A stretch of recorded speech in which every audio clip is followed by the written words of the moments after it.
Good afternoon, and hello, hockey fans. It's now, as I start this video, 1:02 on the afternoon of Thursday, 11th of, or excuse me, 24th of November, 2022 North American Eastern Time. So, without further ado, here's present a tweet, an interesting tweet about, that leads to this one, leads to analysis of Canadian teams. Which Canadian team is best in the NHL through the first quarter of the season? So, roughly, I don't know, 23 games, whatever. That's kind of the first quarter. So, in my last video, which I had to cut short because of someone was an employee of the hotel staying at claimed to have wanted to collect the trolley cart, the table, the wheel table I had used. I've been using to eat breakfast. At least I don't know which breakfast had come. So I let him in, and she was out. It was okay, so it just disrupted the video, but does not disrupt my intent to continue to mention the points percentage or whatever, because there's no doubt that is so I'm going to go back to the NHL standings. And now I'm going to go to I believe Justin Bourne on the second intermission of the one of the various Sportsnet broadcasts, at least of those games that started before the Canucks one did. That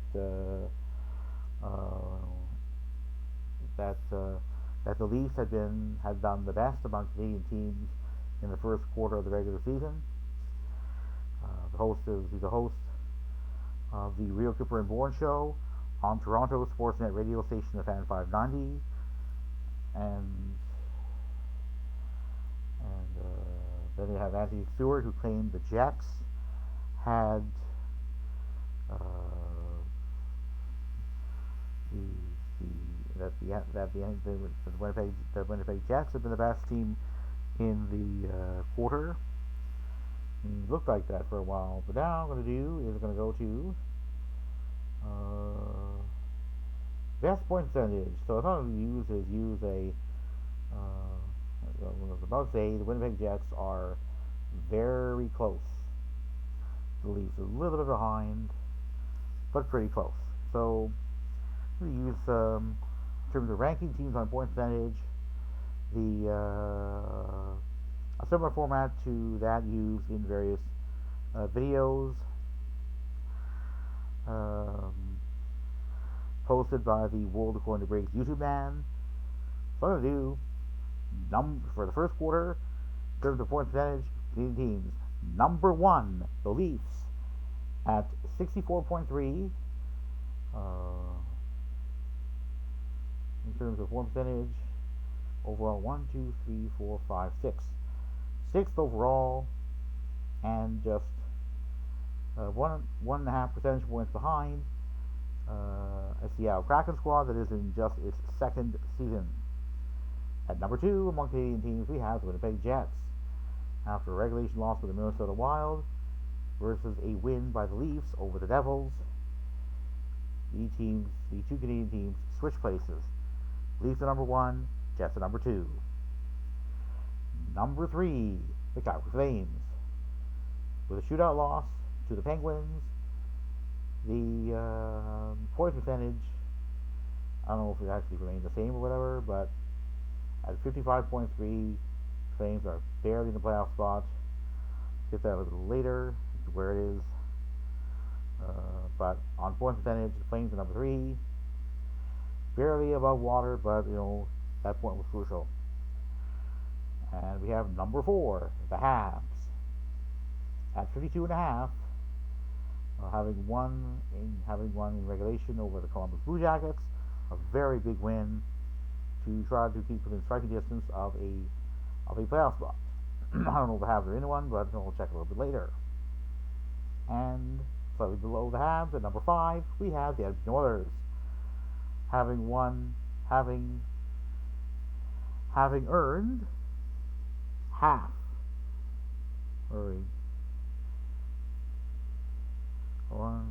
to whatever, half the available points. So with a record of 10-10-0-0 with respect to wins and regulation, overtime, and shootout losses, with 9 of 10 wins having come in regulation, the other having come in overtime, with no shootout. The Oilers have yet during the regular season gone through. That's number 5 there. At number 6, we have the Canucks, having won a really important game against the Avs, improving their points percentage to 42.5, and probably within striking distance of a wild card spot. 4 points behind the Flames, but again, the Canucks going to have to win. Going to keep up the winning ways. Can they do so? We shall see. And we have number 7, the Ottawa Senators, with the second worst point percentage in the entire NHL at 34.2, and the worst in the entire Eastern Conference. These Sens, like I said in my previous video, are probably not going to make it into a 2023 Stanley Cup playoff spot. So now what I'm going to do is just going to recap which Canadian teams are in playoff spots, and if so, which ones. So what I'm going to do is the Leafs are in 27 points, putting them 4 points, 4 points ahead of the Tampa Bay Lightning and Pittsburgh Penguins, 5 ahead of the Panthers, 6 ahead of the Habs. These have played more points, have played more games than any of their Atlantic Division rivals. So Leafs remain vulnerable, but it's just been different. Lightning ended up losing their game in regulation, most recent game in regulation. The Red Wings won their most recent game, so switcheroo. Wings are in 3rd, Lightning 4th. My hope is Leafs will end up a minimum of 10 points. Will end up in a top 3 divisional spot and 10 points ahead of the 4th place team in the same division. Will that happen? We shall see. So then we go to the Winnipeg Jets. In a wild card, in a top 3 divisional slot, 3 points ahead of the Blues and Wild. Blues, Wild, and Preds for a top 3 divisional slot. Quite vulnerable, but still with games in hand. The Jets have to win those games though, because they got blown to pieces. 6-1, blown out. So the Minnesota Wild, that was pretty epic fail. I don't know how many moves are going to be made, but very interesting times in the peg, that's for sure. So we're going to go to these are the only Eastern Canadian team in the playoff spot. So now we're going to go to the Western Canadian team that is in a playoff spot. The second of 4, the second Western Canadian team to be in a playoff spot, and the only one besides the Winnipeg Jets. The Flames, with 21 points over 19 games. Flames are 1 point ahead of the Blues, Wild, Oilers, and Preds, and 4 ahead of the Canucks. Canucks have played more games, so it's not going to be easy. But at least the Canucks are in the thick of things. Who knows what's going to happen? But there's no doubt whatsoever the Canucks are definitely on the mend. Whether they'll actually get into a playoff spot, we shall see. But Canucks are 3 points out. The Oilers are 1 point out of a wild card. They're kind of effectively tied. However, Blues and Wild are tied in terms of number of games and points, respectively with 19 and 20, but with the Blues having more regulation wins than the Wild, so therefore that tie is broken. Oilers and Preds have each played 20 games and have earned 20 points.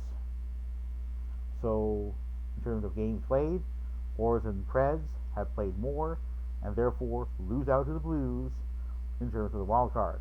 So So yeah, they're good there. Canucks are 3 points out of the nearest available wild cards, of the nearest available playoff spot. The Habs are slightly closer, 2 points out of the nearest available playoff spot. A wild card one occupied by the Lightning. So yeah, so now that leaves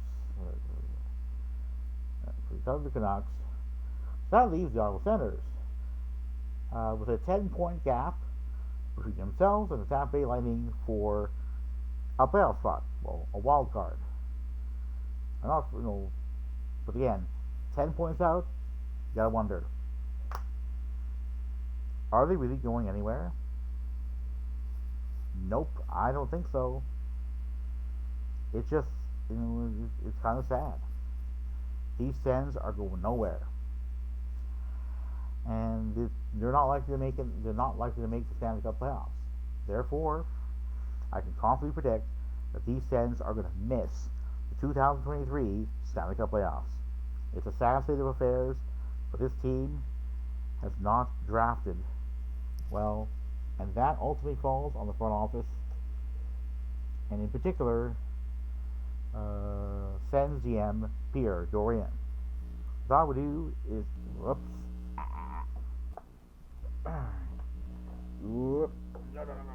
stay there. Sorry, he's uncooperative in there. So the review is just going to. So what I would do is go to, as I end this tweet, to have some reviews. It's going to go to Fire DJ.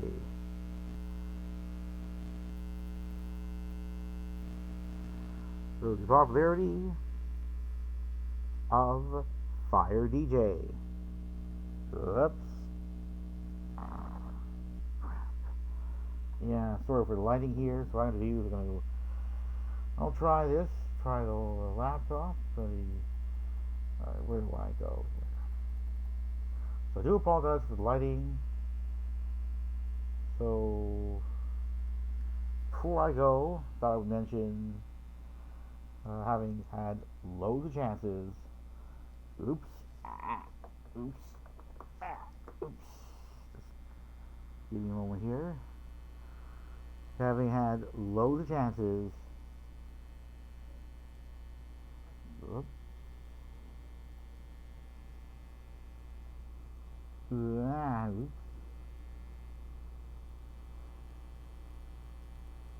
So what I'm going to do is go to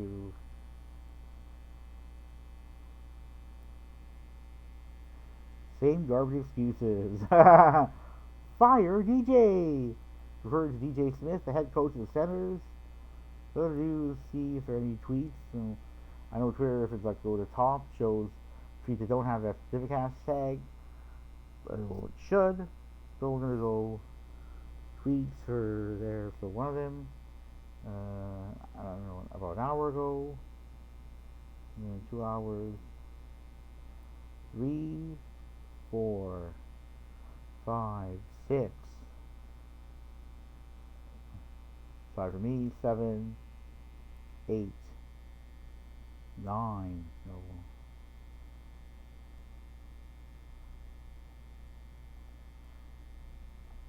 10, 11, 12, 13,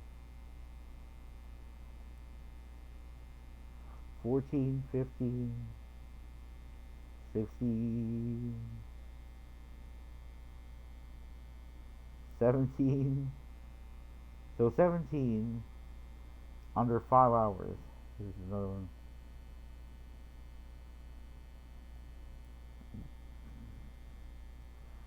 So that is. There's a little popularity of fire DJ Smith. No reason to not fire DJ Smith. KJL team, yeah, definitely does. Well, it's not just the coach, but I can understand the point here. Oh. See how popular Fire DJ Smith is. So what I'm going to do maybe not as Fire DJ. We may soon have to try to spin some new tunes. Fire DJ, Fire DJ, Fire Pierre Doron. I don't think he's very popular. I don't think. Alright, so we have Fire Doron, not as popular as perhaps this. Fire Dorian. Some of you is just alright. Fire Dorian here.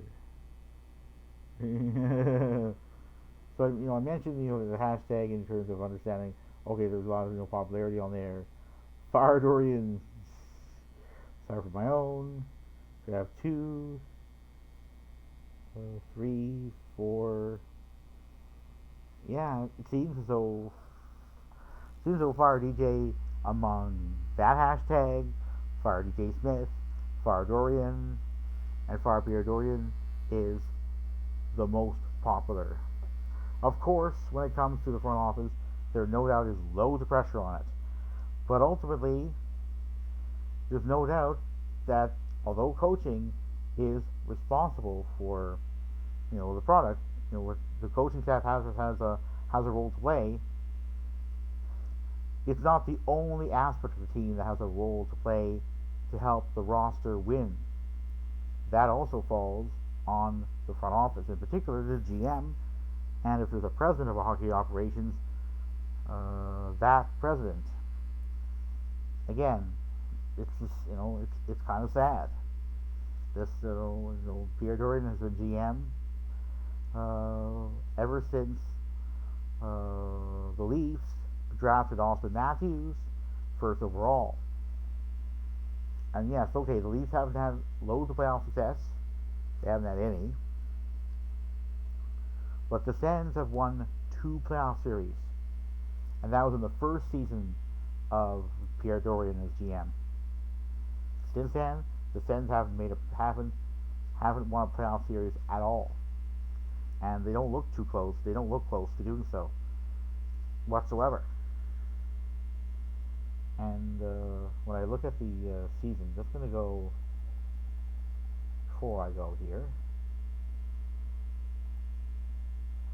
So I'm going to go with the Ottawa Senators. So let's see about the results so far. So this is from the Wikipedia page about the current season here. So I'm going to go. I'm just going to.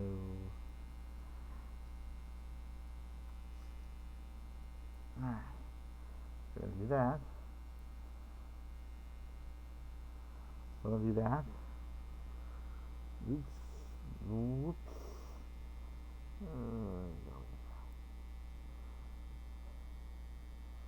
You can see they are at the bottom.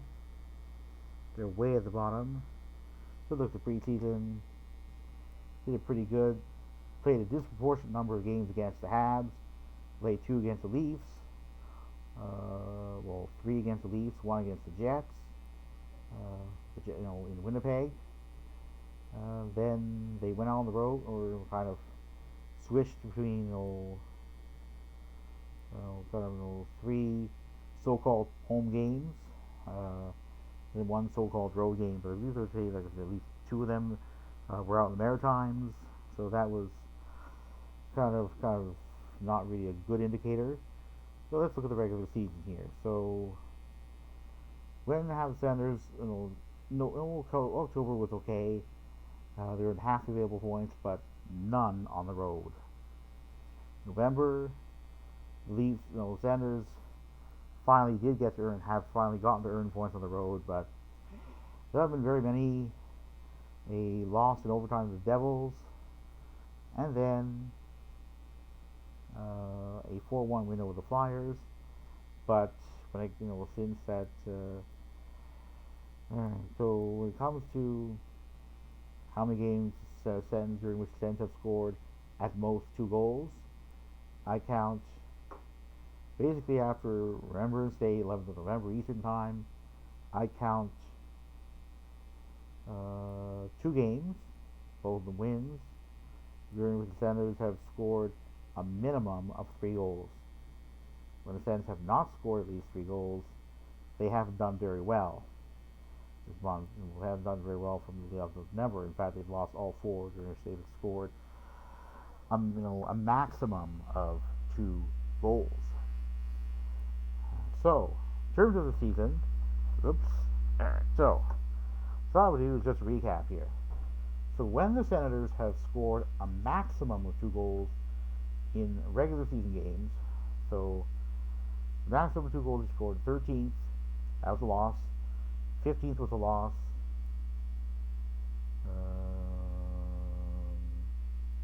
27th was a loss. So they went 0 for 3 in those situations. So in November, they scored a maximum of 2 goals. They lost the 5th of November, 14th, and then 1, 2, 3. So it's basically 8 games so far this season during which the Sens have scored a maximum of 2 goals. So 8 games, so 0 and 8. 0 for 8. When the Sens, so basically the 6, so they have 6-4-1-0 win, regulation, loss, overtime, loss, shootout, loss record when they have scored at least 3 goals. So they've lost quite a few games when they have scored a minimum of 3 goals. So what about allowing goals? So when the Senators have allowed at most 2 goals, how have they done? So, what I would do is go through. So, they've allowed at maximum of 2 goals.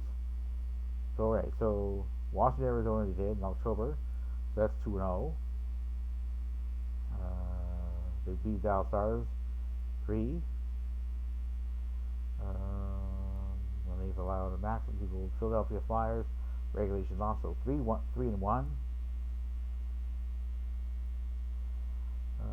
So 4-1 over the Flyers. So there, 4-1. Then again, so 5-1, 5 wins, and 1 regulation loss when the Sens have allowed no more than 2 goals in a given game. So 5-1, given the record the Sens have, which is with respect to which is 6-12-1-0, 5-1 when they've allowed at most 2 goals. When they've allowed at least 3, things aren't so good. The record is a not so impressive 1-11-1-0.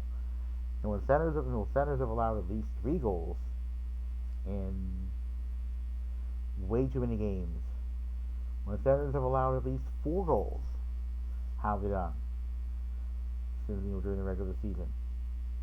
Okay, they lost to the Sabres.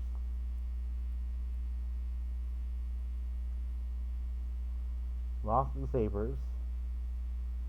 Beat the Bruins 7-5. Lost to the Minnesota Wild.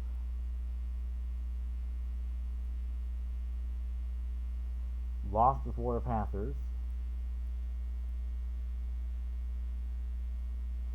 They lost to Tampa Bay Lightning, Golden Knights, Canucks. So that's 1-6, 1-6-1, 1-7-1, 1-8-1, 1-10-1.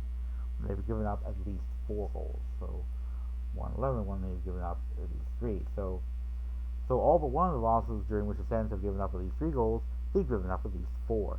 The defense is just absolutely crap. It's no surprise that Senators are where they are.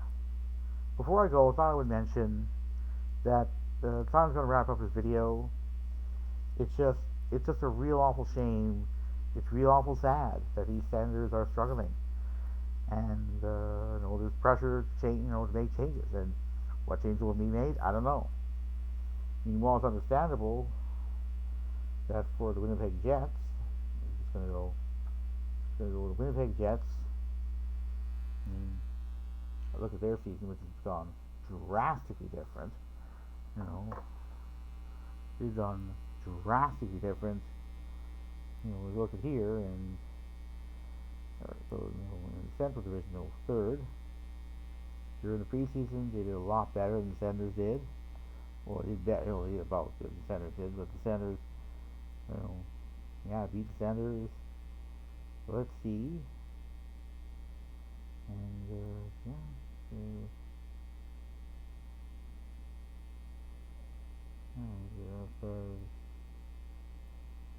sure when you face the Senators. Okay, in December, we have the Canada Life Center. So when it comes to like lopsided losses, well, there were the Dallas Stars early in the season, Golden Knights, Leafs, um,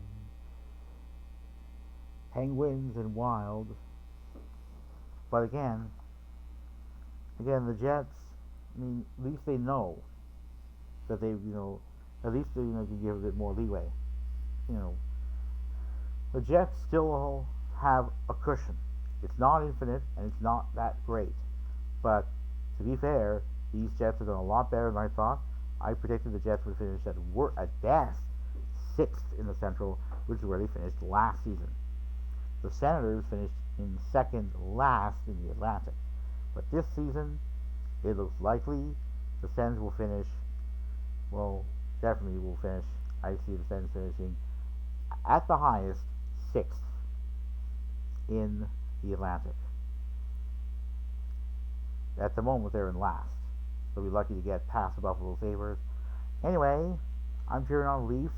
I'm really hoping for a non-Hams Canadian team to win the Stanley Cup. We're going to have to see how many Canadian teams actually qualify for a Stanley Cup playoff action.